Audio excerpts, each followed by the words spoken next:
Muito bem.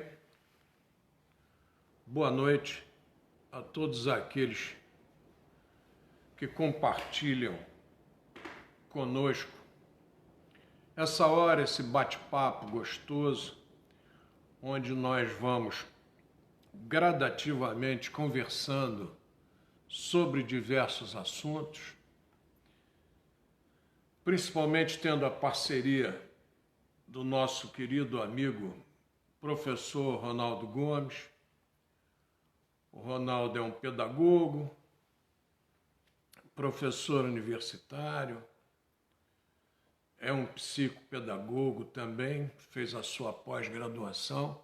Enfim, alguém que muito soma conosco nesse bate-papo amigo e fraterno que a gente tem estabelecido com vocês.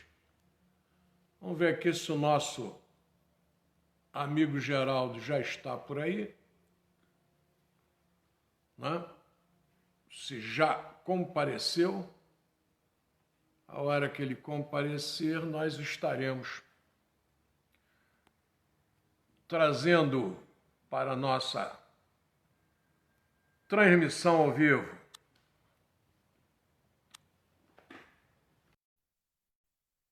Está chegando aí o nosso Ronaldo. É isso aí, grande Ronaldo. Uma boa noite. Tudo em ordem? Tranquilo, na paz. Tranquilo e sereno? Mantendo a fé e Abaixando esperança. um pouquinho aqui o volume da minha transmissão. E aí, grande Ronaldo? Como é que estamos? Como é que está vendo aí esse momento brasileiro? Como é que tem observado? Fazendo uma reflexão. Sempre. Eu vejo dois aspectos. Como sempre vejo, só vem ratificar o que eu penso em relação à família e à educação.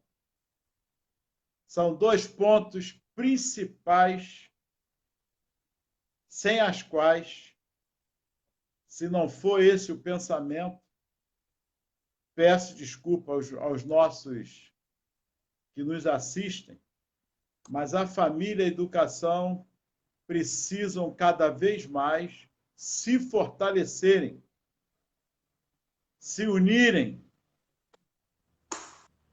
porque a base de toda uma sociedade, seja ela qual for, em qualquer lugar desse mundo, e nós estamos falando aqui da sociedade humana, é a família e a educação. A pandemia veio mostrar o tão quanto é importante, nesse momento, essa discussão. E eu vejo tantas discussões, tantas deliberações sendo tomadas, sem ouvir as partes. Pelo menos o que eu estou acompanhando no Brasil é isso. As partes não serem ouvidas. Então, as determinações são tomadas, cumpra-se.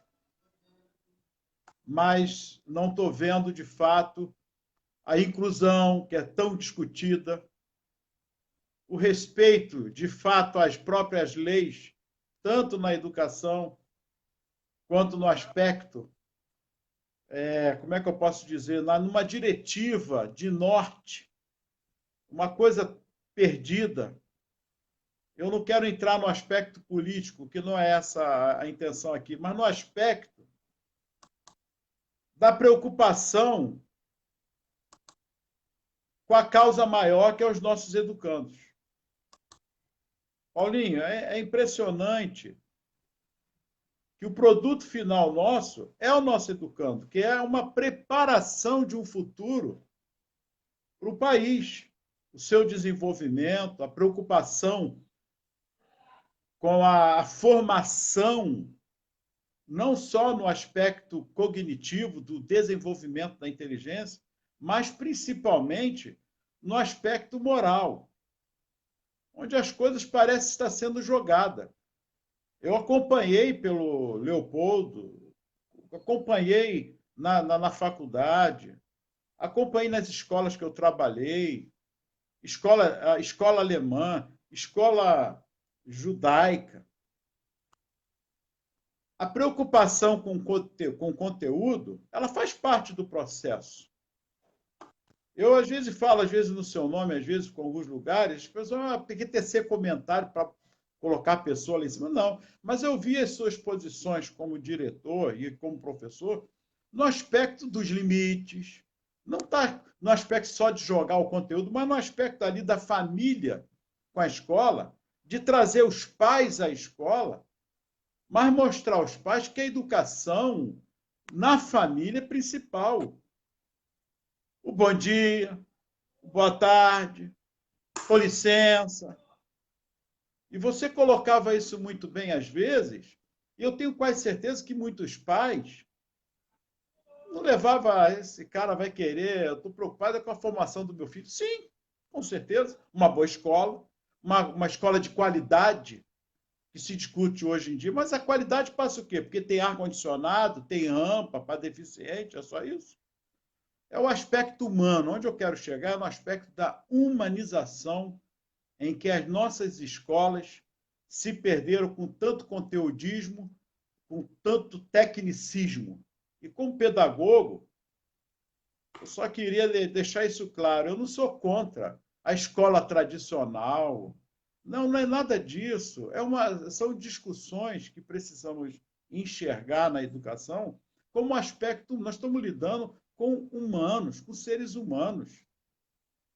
Eu não posso fugir disso. Não estar preocupado com o meu alunato, com o meu educando, na sua formação moral também. Não só no aspecto de conteúdo.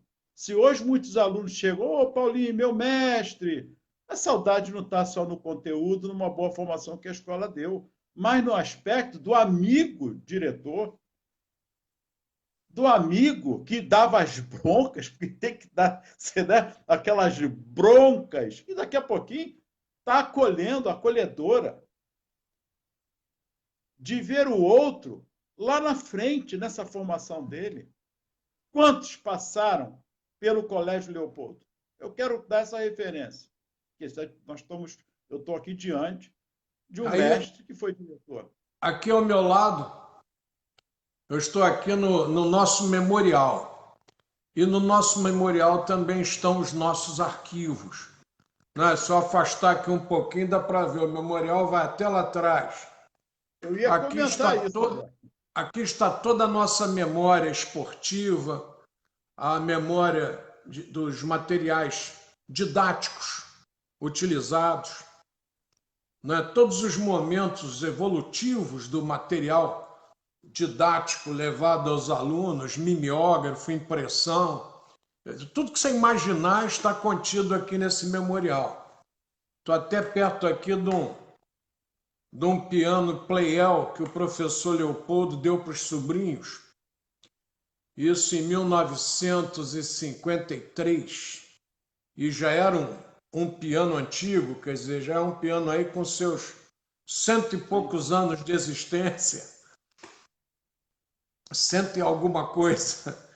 Então, eu estou aqui no memorial e você fez uma pergunta interessante. Passaram pelo Colégio Leopoldo até agora cerca de 40 mil vidas. Então, mais do que muitos municípios brasileiros. E qual a finalidade principal dessas 40 mil vidas? Seria o conteúdo, como você acabou de dizer? Seria o conteúdo que eles receberiam de aprendizado?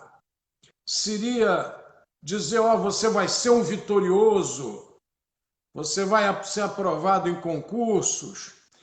Será que essa era a tônica real da educação que deveria ser levada para esse pessoal?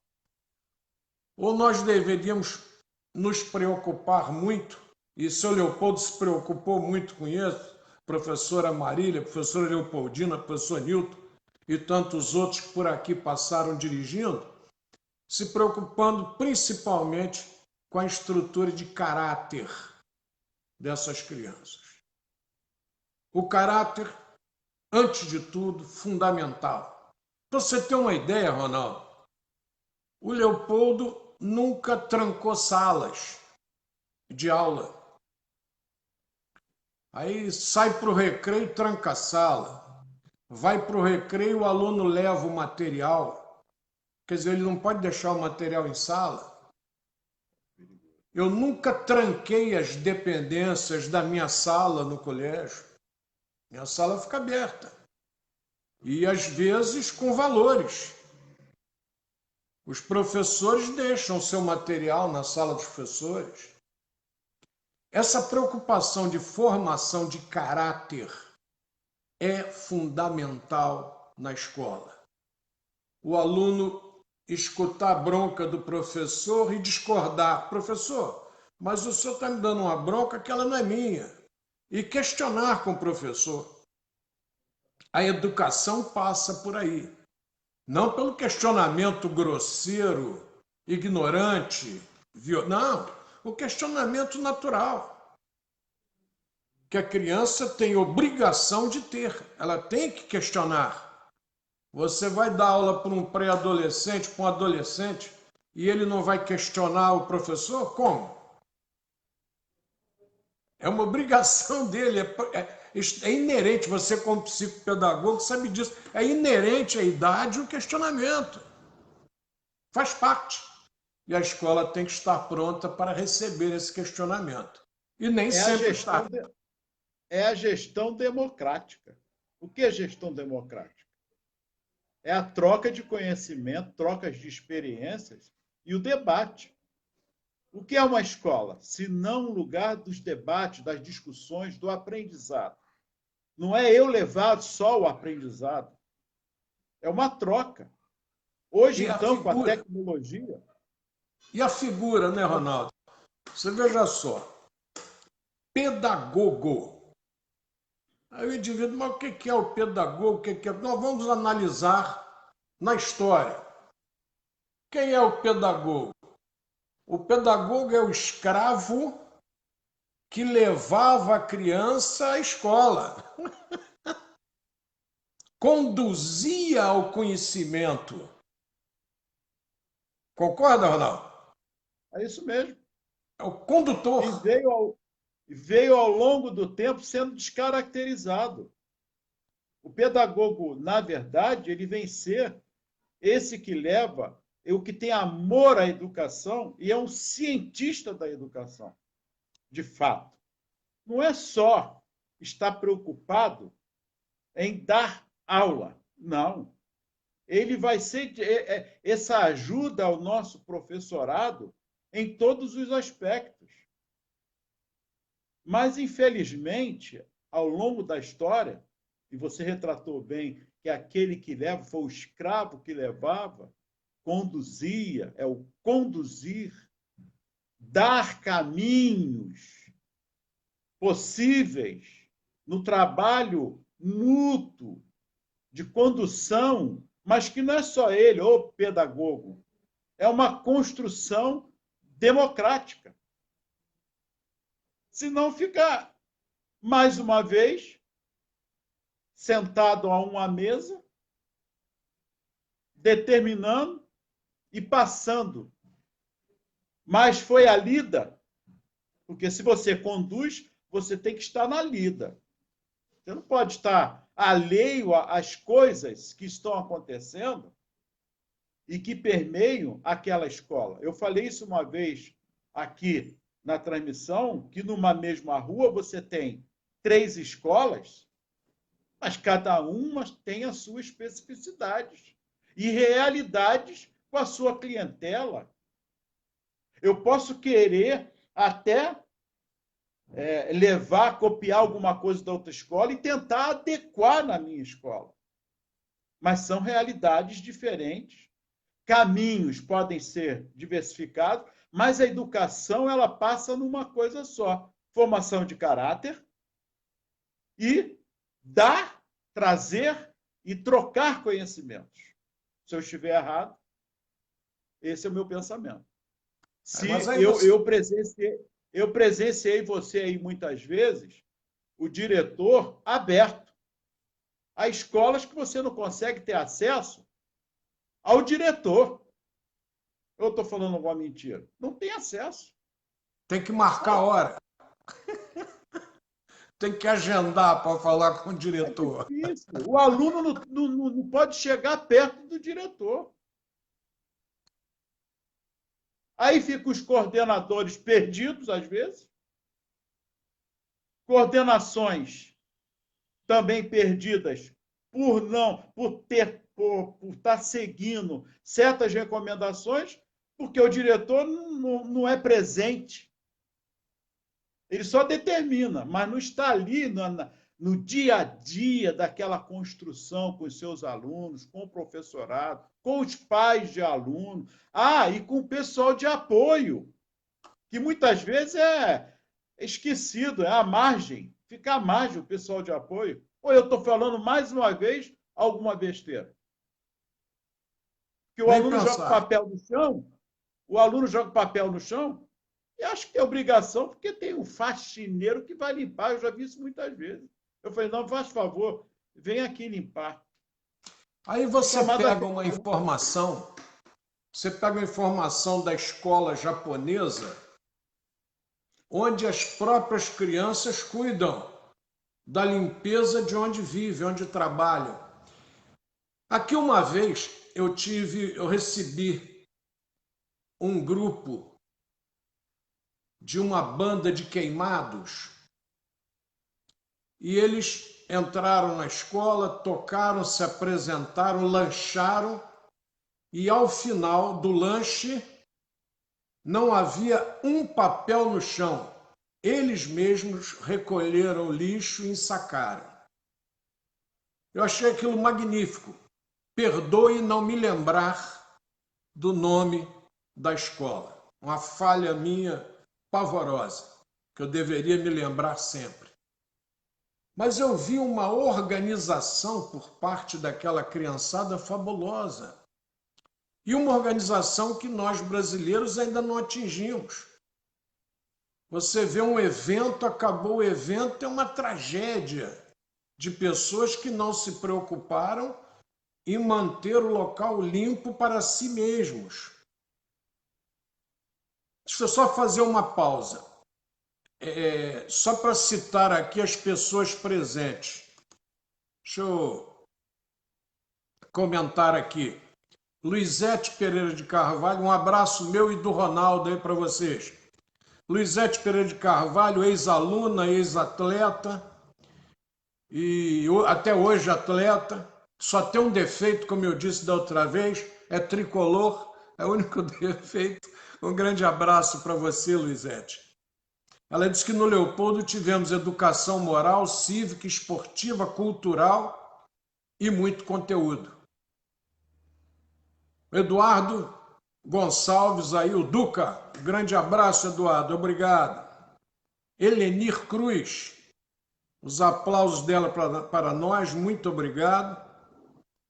Geraldo dos Santos. Nosso Geraldo, as suas fotos já foram publicadas. Obrigado.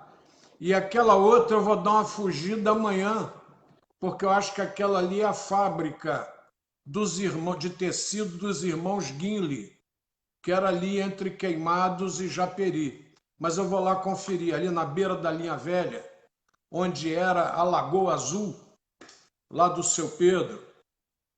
Mas eu vou conferir amanhã aquelas fotos tranquilamente. Muito obrigado, Geraldo, por nos honrar e nos mandar as fotos. Então, a turma está aqui, deixando seus comentários. Também deixou seu comentário aqui o Patrick. Um abraço ao Patrick, nosso sobrinho, lá de Miguel Pereira, deixando seu grande abraço. E o Joel de Oliveira Gomes Júnior. Muito obrigado, Joel, a você por estar aí conosco essa hora. Mas, Ronaldo, veja só, o processo da educação é interessante. Nós comentávamos e vamos comentar sempre essa mania do brasileiro de complexo de lata de lixo.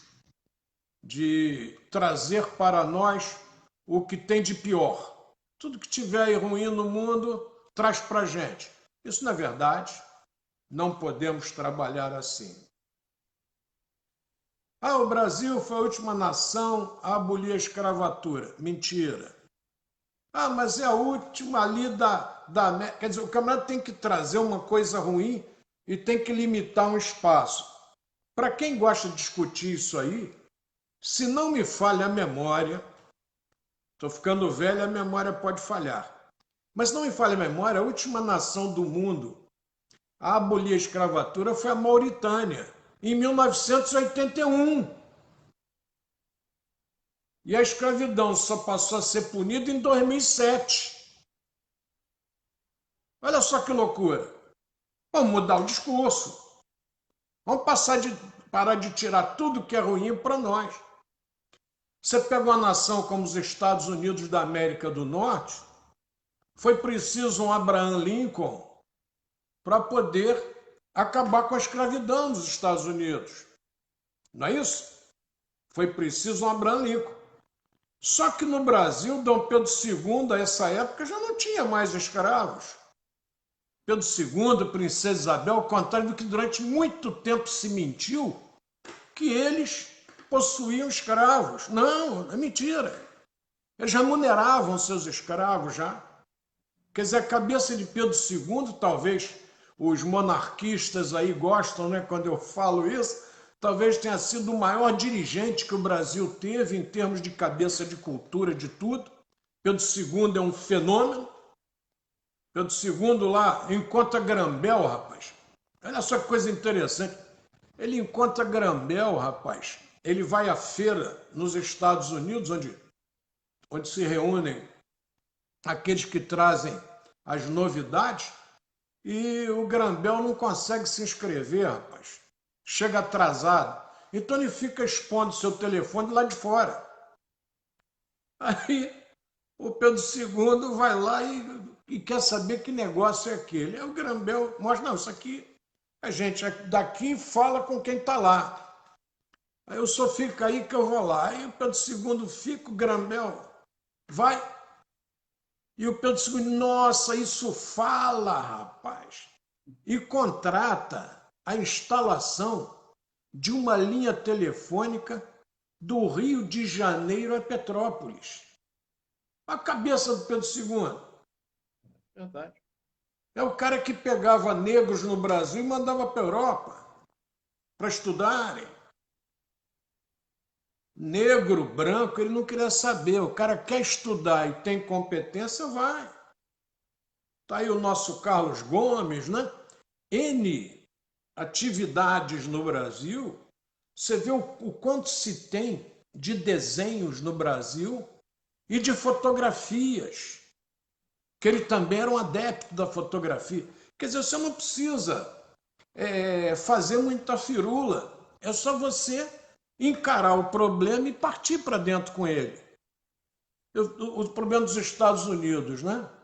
A abolição da escravatura lá, falava da Abraham Lincoln, se não me falha a memória, é 1863, se não me falha a memória. A nossa é 1888, 25 anos depois. Em termos de história temporal, é uma diferença simples demais, né? Não nos caracteriza menores ou maiores que os Estados Unidos, nos coloca numa faixa semelhante. E o Brasil tem características diferenciadas, você não tenha dúvida.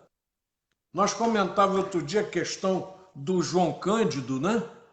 Foi dia 24 que nós chegamos a falar do João Cândido. Né?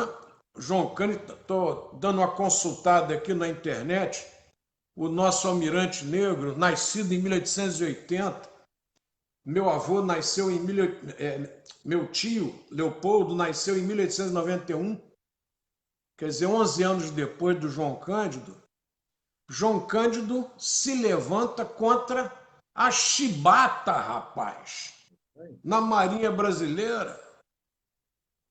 Em 88 você acabou com a escravatura. Isso. mas a chibata ainda estava na Marinha de Guerra do Brasil. Olha que loucura! Aí eu não sei se eu sou burro, né? Eu não entendo, né? Ué, mas não acabou a escravatura lá? Como é que o cara sofre castigo físico aqui dentro do navio? E quem era o grande educador de como se navega e de como educa o marujo? A Inglaterra. Né? Será que a gente fica meio biruta quando começa a analisar essas coisas? Quer dizer, a nação rica, milionária, enricou principalmente em cima dos portugueses.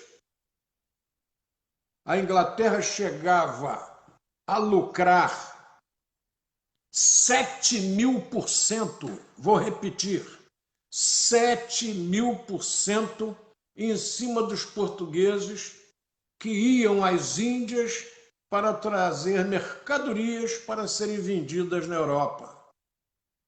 E a Inglaterra monopolizava esse comércio dos portugueses e lucrava até 7.000%. Os livros de história mostram claramente isso aí. Tanto que o bloqueio continental lá de Napoleão ousou peitar a Inglaterra, né? Inegavelmente Napoleão tem um lado que todos deveriam ler e estudar. O Will Durant coloca Napoleão como um personagem à parte digno de todo destaque. Napoleão chega a um ponto que ou peita a Inglaterra ou as nações sucumbem. Lá atrás.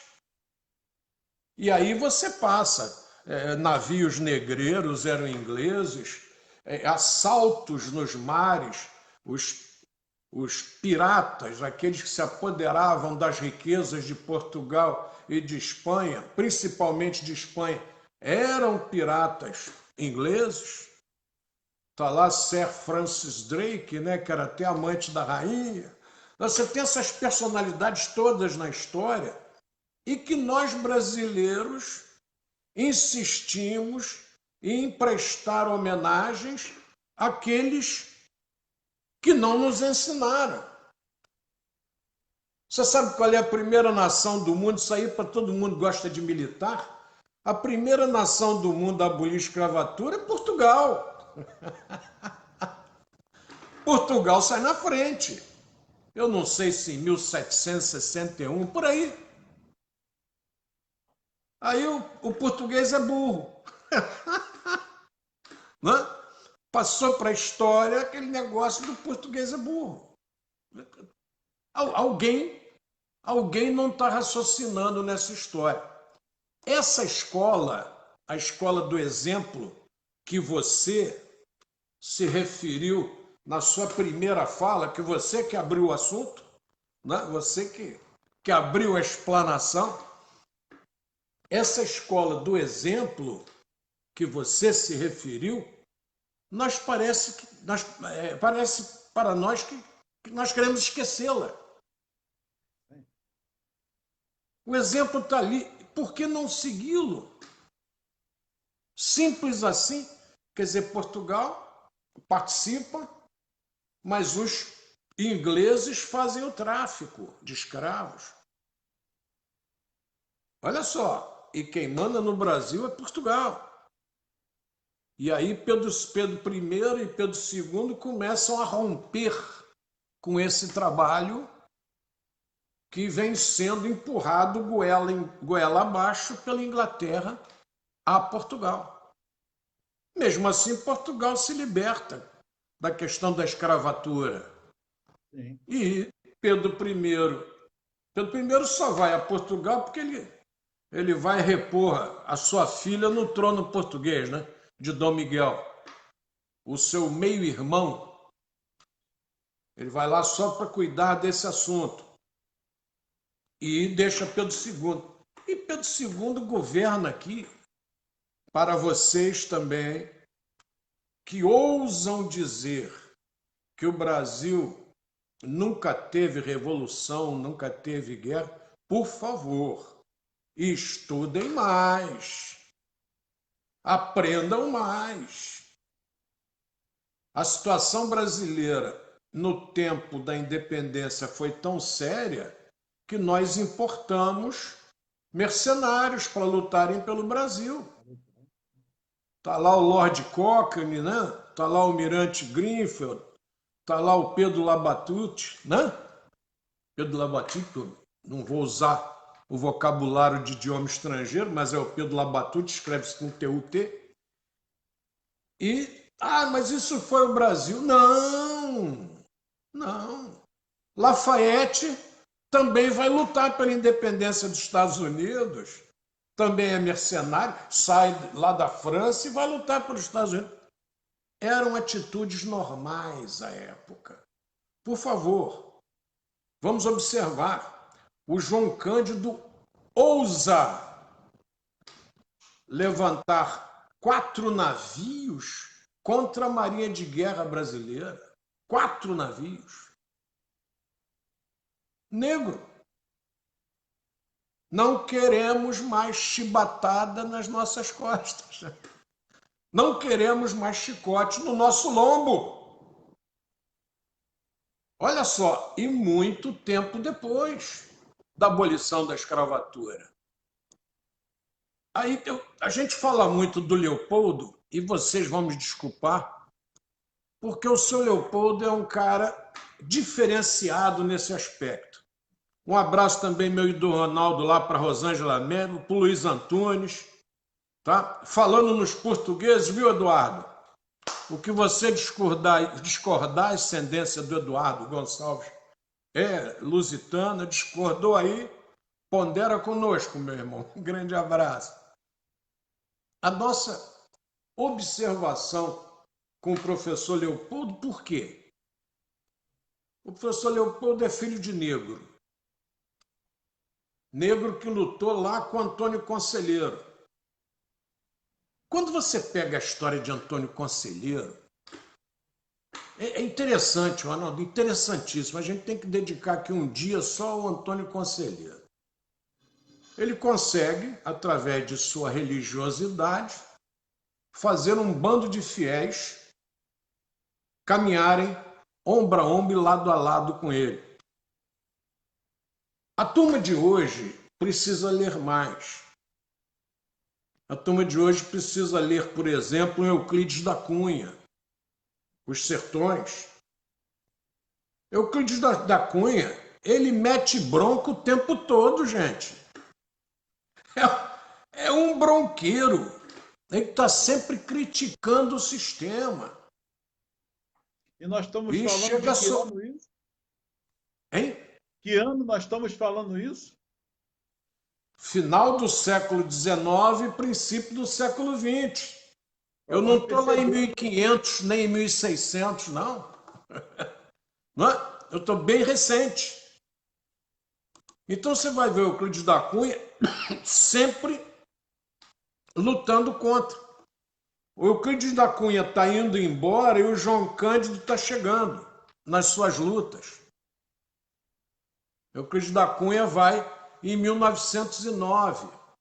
Vai embora em 1909. Mas esse período do Segundo Império, Primeiro Império, é um período altamente conturbado, Ronaldo. É uma luta nesse Brasil para você se impor.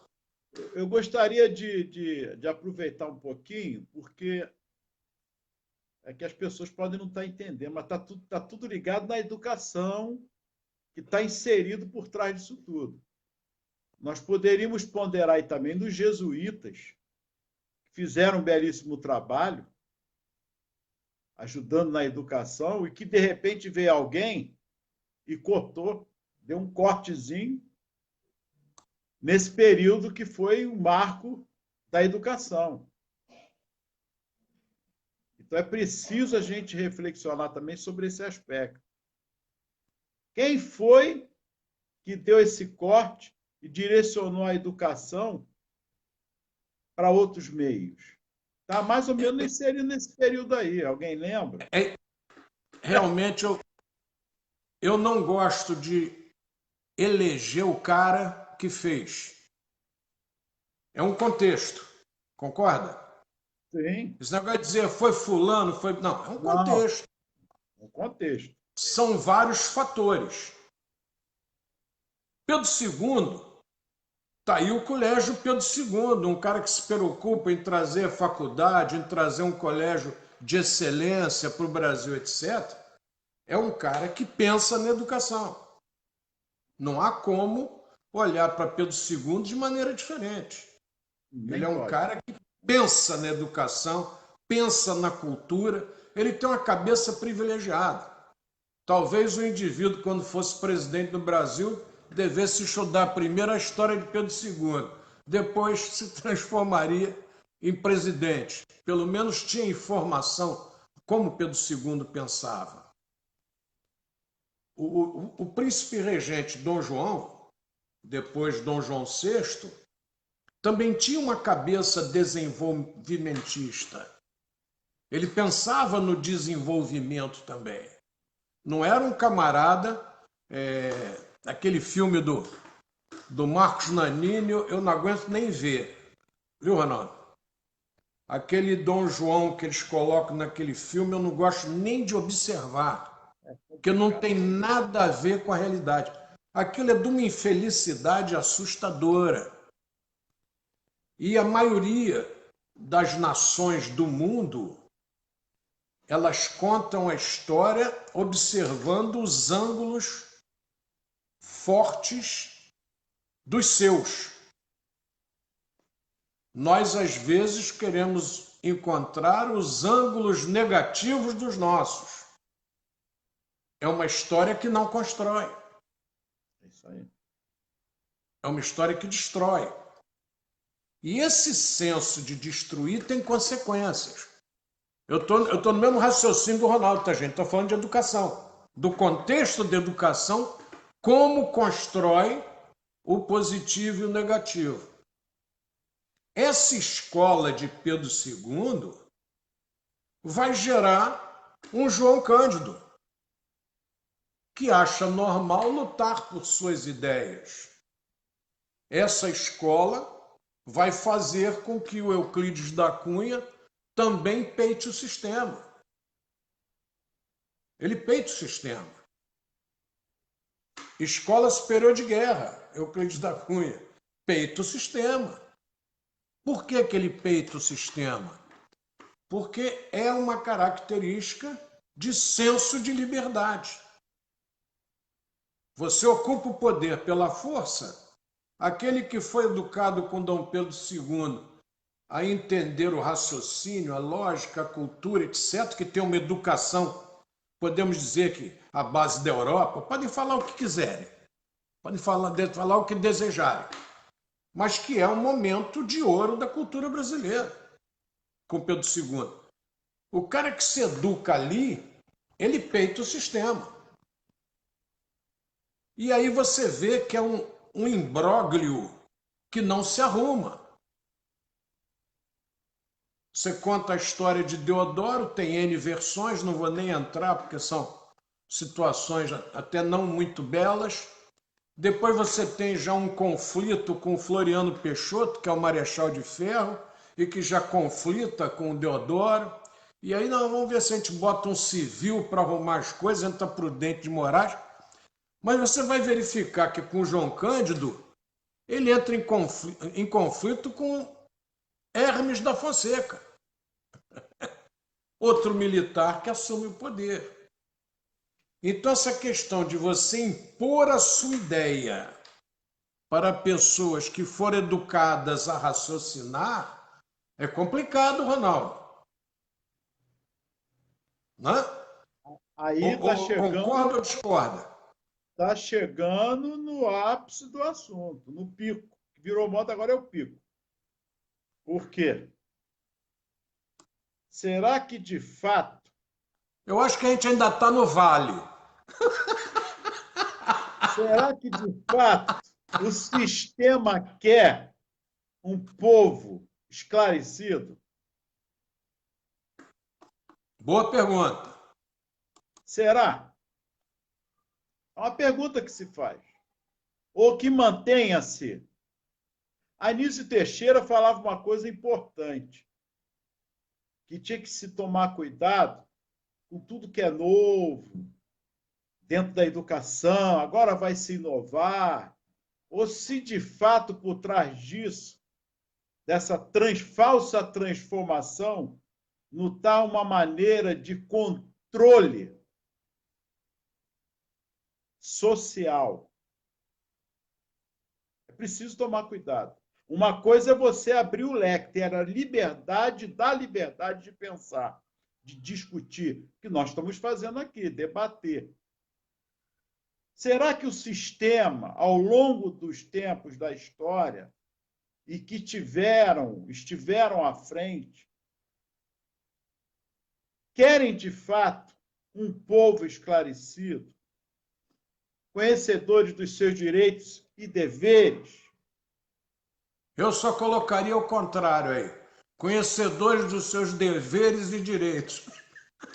Perfeito, perfeito. Botava o A dever ordem do antes. produto não tem problema. Mas será? Eu não sei, eu estou perguntando. Agora tem que dar uma de filósofo. Estou filosofando, não sei, estou perguntando. Eu tenho dúvidas. Eu tenho dúvidas. Por quê? E quem Você não acabou de tem? narrar. Você acabou de narrar tantos fatos aí. Eu tenho certeza que os nossos telespectadores estão nos assistindo. O que está intrínseco por trás disso tudo? Sistema, e enfrentar o sistema não é brigar, pegar em arma, não é nada disso. Não, você tem que enfrentar, mostrar, até porque a própria lei também está a favor. Se você pegar a LDB, é claro, lá muitas coisas que você pode fazer. É flexível. Se fala de uma educação de flexibilidade. A Não escola é possui autonomia. autonomia, tanto particulares como a pública. Eu não sei aonde está engessado essas coisas, que nós engolimos e fomos engolindo e fica discutindo, os professores brigando com o outro, vão fazer greve.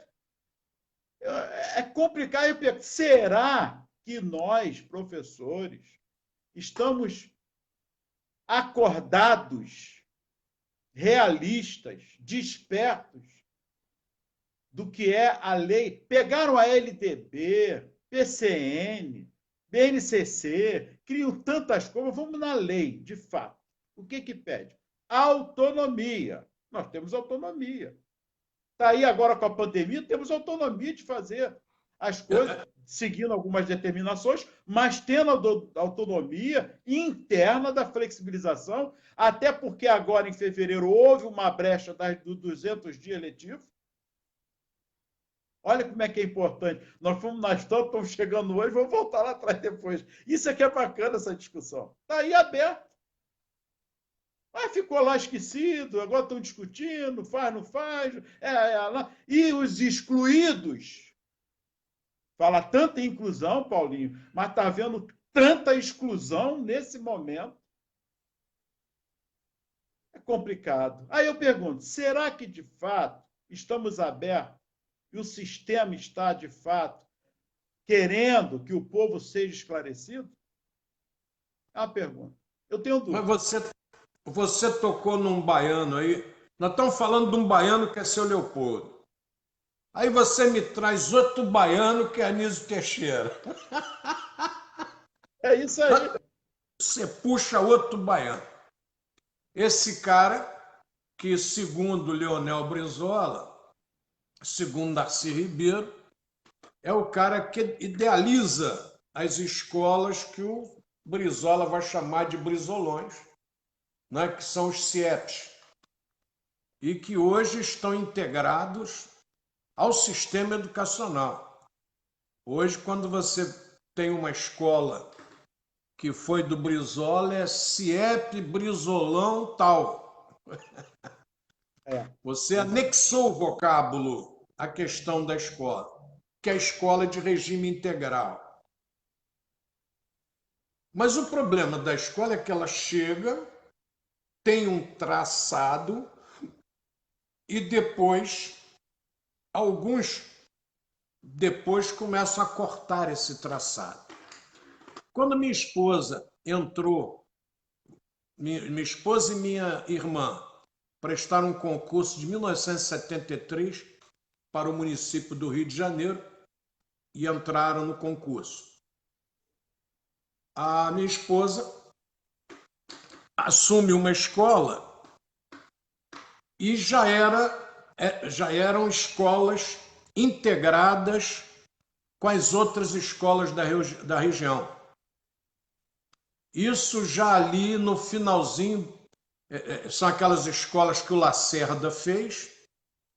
Depois esses centros interescolares passaram a ser usados no município do Rio de Janeiro. Eu estou falando principalmente para o pessoal mais novo, tá? Por favor, pessoal mais novo aí precisa conhecer isso.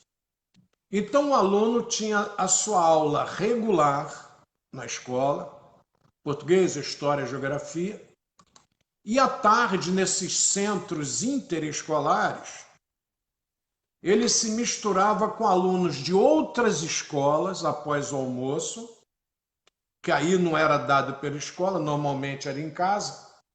O aluno ia, almoçava em casa e voltava. E ali ele aprendia, por exemplo, como é que faz iogurte, como é que faz requeijão, como é que faz ketchup. As escolas do município do Rio de Janeiro propiciavam isso, Ronaldo. Eu vivenciei isso nos anos 70, quando a esposa passou para o concurso do município do Rio de Janeiro. E depois esses centros começaram a ser desativados.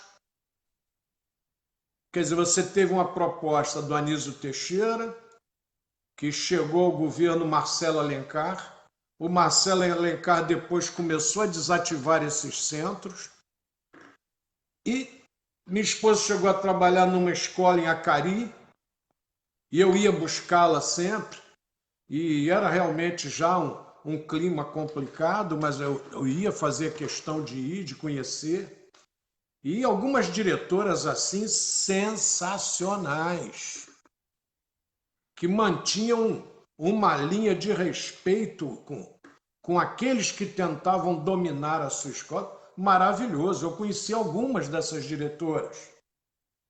Inclusive, posso até citar uma que foi vereadora há muito tempo por Nilópolis, que é a professora Nilceia, está aqui em Nilópolis ainda. É alguém que eu vou convidar para ela conversar com a gente sobre isso. Vou mandar o convite para ela, porque ela vivenciou isso que eu estou passando para você. Porque escola é igual a medicina, a futebol, na nossa terra, todo mundo entende, todo mundo dá pitaco, como era a gíria antiga. Então é bom que a gente pegue aquilo que já foi feito para que as pessoas possam se espelhar no que já existiu. E o Anísio Teixeira é o cara que dá esse pontapé, é o baiano que dá esse bico inicial na bola. E nós chegamos, depois no governo Brizola, depois do governo Brizola, começaram a retirar os animadores culturais dos CIEPs. Minha mãe uma vez foi ao Pão de Açúcar com a minha irmã e a sobrinha filha da minha irmã, e lá encontrou uma peça teatral. E ela achou espetacular a peça teatral no Pão de Açúcar. Aí quis conversar com o ator. Conversou com ele e disse assim: você mora onde? Eu moro ali perto de Anchieta e tal, estou morando lá. Você não teria como trabalhar no Colégio Leopoldo? Vamos discutir e tal. E ele então trouxe para cá o professor Marco Mirelli, que virou uma referência no teatro na região. Foi um acaso com a professora Leopoldina, vendo um trabalho cultural no Pão de Açúcar. Mirelli vem para cá e em 75, mais ou menos, ele faz Flirt, se não me falha a memória, da Maria Clara Machado. Então ele vem para cá e nos dá esse presente. e vira um ícone aqui na região. Na nossa região aqui de Recôncavo, todo mundo hoje fala no Mirelli como cara.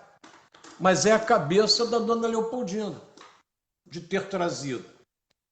Olha só a importância de você olhar um trabalho cultural, um trabalho educacional e impulsionar. Os animadores culturais dos CIEPs saíram, foram demitidos pouco a pouco. E o Mirelli, uma vez conversando comigo, ele disse assim: pois é, né, Paulinho? Estão retirando os únicos indivíduos que mostram para as crianças que o mundo é muito maior do que aquelas paredes do CIEP. É isso mesmo. Espetacular, né, Ronaldo? A cabeça do Mirelli. O mundo é muito maior, Paulinho, do que aquelas paredes do CIEP. As únicas pessoas que mostram isso para essas crianças estão retirando dos CIEPs, que são os animadores culturais. Quem perdeu? Perdemos todos. Não existe aquele que perdeu mais ou menos. Você fica com a escola que vai fazer o vencedor. Será que é um vencedor?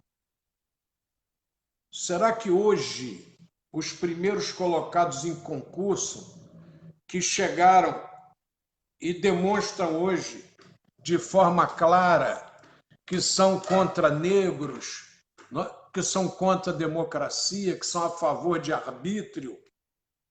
Isso foi falta da escola, Ronaldo. Não sei se você concorda comigo. Concordo, é isso mesmo. A liberdade está misturada com libertinagem. Democracia está misturada com demagogia. Liberdade, para cada ação que eu faço, eu tenho uma consequência e uma responsabilidade. Eu não posso achar, pensar. Eu tenho que ter certeza que cada ação que eu fizer estará tendo uma reação. Ou seja, a escola, como processo de educação, ela faz esse papel de transformar, sim, mas veio se perdendo ao longo do tempo. Eu não vou chamar de ideologias só, não, é de politicagens. A palavra é a política. A política, estudem, pesquisem, ela é boa, ela não é ruim. A política em si não é ruim. A politicagem que se faz é que, infelizmente, acaba, destroça a nossa escola, a nossa família, a nossa sociedade. Toda vez que eu converso com as crianças, eu digo para elas o seguinte: olha, vocês não podem se esquecer sempre da etimologia das palavras. Tem que ir na etimologia. Polis, cidade. Íticos, povo. Então é a arte de você administrar o povo nas cidades. Então o indivíduo diz assim: detesto política. Aí a gente diz para ele assim: vai ler Bertolt Brecht, o analfabeto político. Vai lá, conversa, vai lá, o Bertolt Brecht tem muito para ensinar. Se não quiser ler Bertolt Brecht, vai ver filme do Charlie Chaplin. Vê o quanto aquele indivíduo que anda esquisito com aquela bengalinha é um crítico social monstruoso. É politicamente correto. Hein? Politicamente correto. O quanto aquele indivíduo deu recado. É isso aí. O quanto ele foi banido quando fez o grande ditador. Ele chegou Hitler como Hitler era e pagou o preço. Pagou o preço. Pagou o preço. A filha dele, a Geraldine Chaplin, só vai ser trazida de volta ao cinema. Ficou jogada fora, né? No Doutor Zhivago. No Doutor Zhivago é que a Geraldine Chaplin vai voltar. Não é? Como a esposa lá do Omar Sharif, do Doutor Zhivago.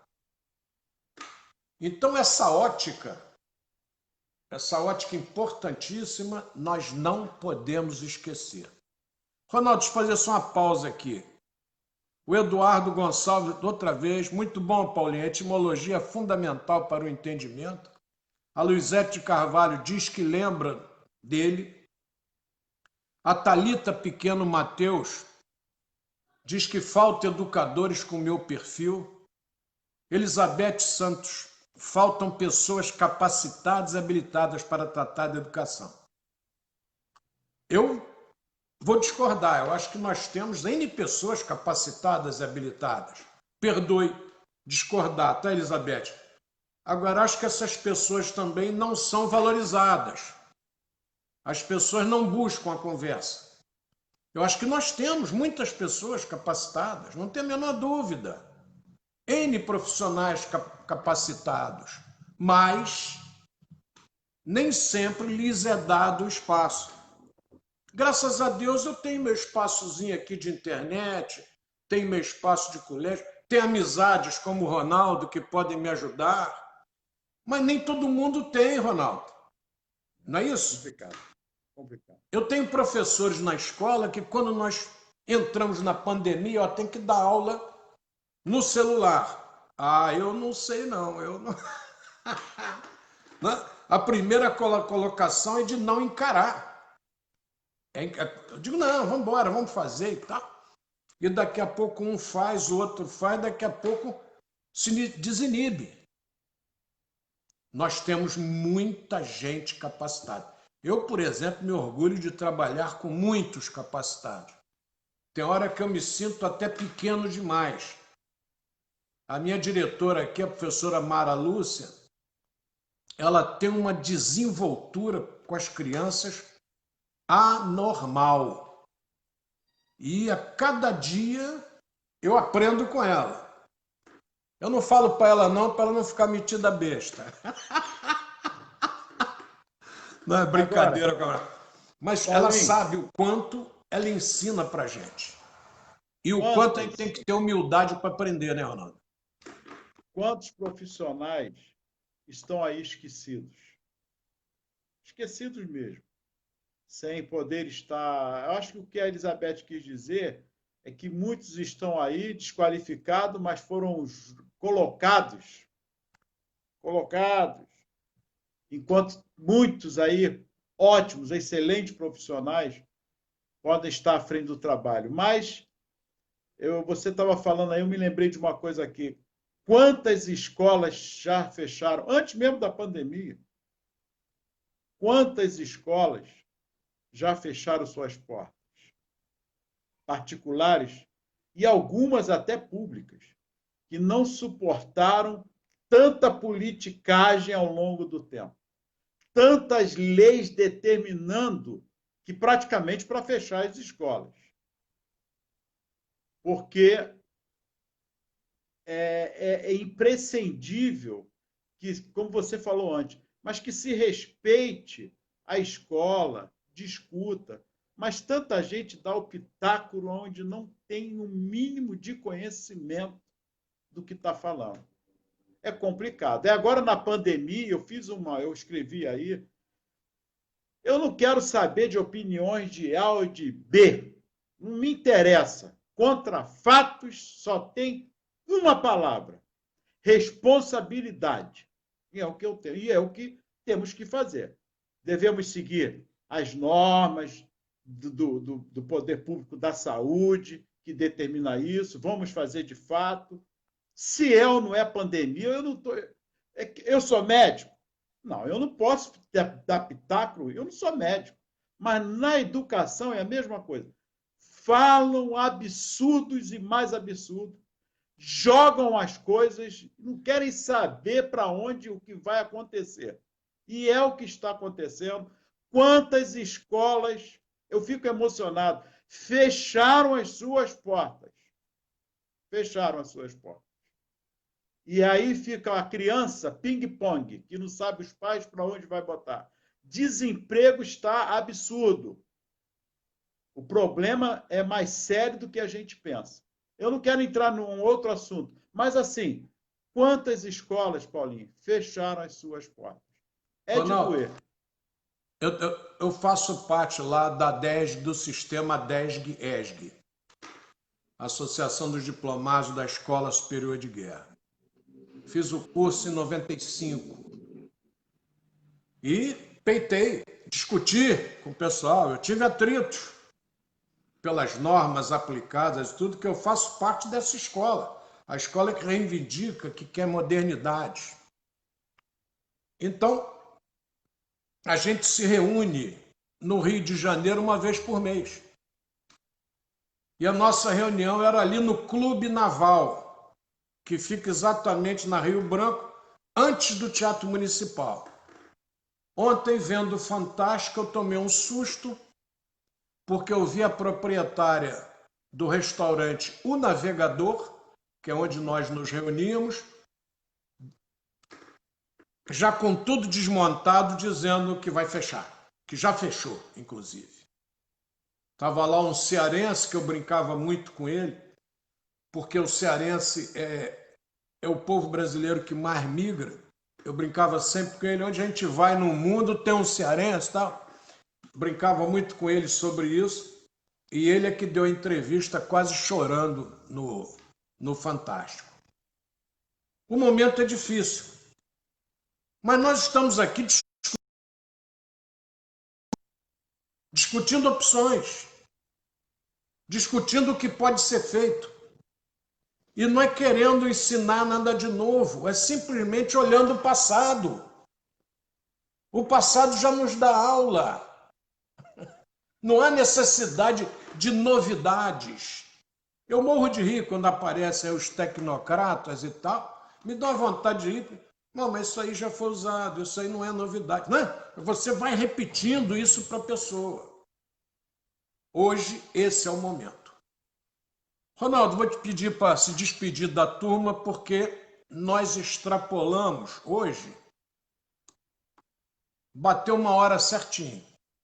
Tá bom, mas vamos manter os nossos 40 minutos também, por respeito ao nosso público. Mas o nosso trato era de 30 minutos. Vamos fazer isso. Mas eu acho que o papo ficou bom. Eu quero agradecer a todos. Amanhã estaremos aqui, mais uma vez, dando prosseguimento às nossas ideias. Vou repetir, vamos discutir no campo das ideias. Isso é tão belo, é bacana discutir. Não vamos levar para o lado pessoal. Todos nós somos brasileiros. O barco é um só existe um barco. Não tem dois barcos Brasis, não, é um barco. Brasil é um barco. E nós todos somos responsáveis por esse barco.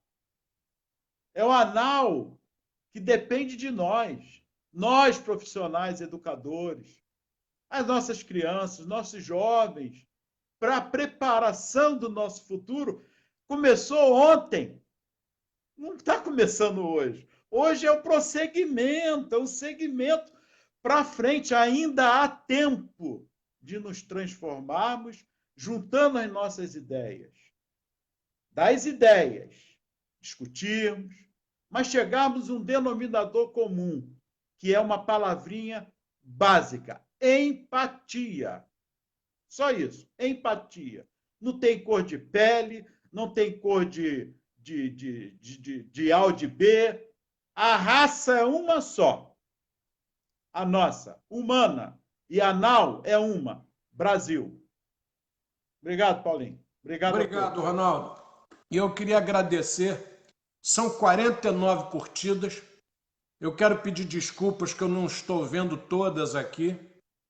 Mas tem aqui Gabriel Batalha, Valéria Zabot, Rosângela Mello, que lembrou das competições da escola e das medalhas de seus filhos, Jaqueline Silva, Sara Moraes, Sarinha, Ju Bezerra, Michele Dias, Cristiane Guilherme Nascimento, Geraldo dos Santos, de novo aqui, o Joel Júnior, um grande abraço ao Joel, filho do Joel, também grande amigo da escola, e da Ana, toda a família nos honrou aqui trabalhando, estudando.